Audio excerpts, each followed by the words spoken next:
Freedom to me is the ability to imagine something outside of what we know and to know that it's possible.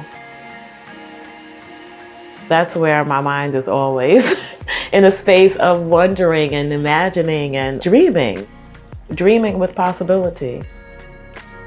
As human beings, we are in one and many places at the same time. I describe my work as being they're living entities. In any given work, you might find a cowrie shell from Sierra Leone, some Spanish moss from Savannah, or cotton from South Carolina. As I'm thinking about my own ancestry, I'm also thinking about the larger connection between Africa and the diaspora, and about the connection between ourselves and the earth. What does the wind remember? What does the ocean whisper?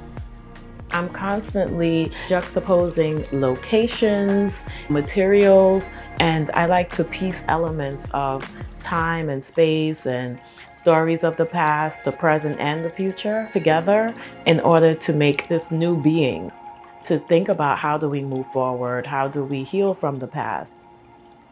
I think of myself as kind of in between spaces, negotiating multiple worlds, trying to navigate and integrate both sides of my background.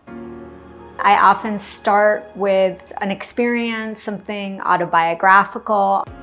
Photographs still seem to hold this aura of truth, right? Because the thing in front of the camera was actually there. History, gender, sexuality, and even race enter into my work. The juxtapositions come out of the volcanic rock imbued with a kind of spirituality.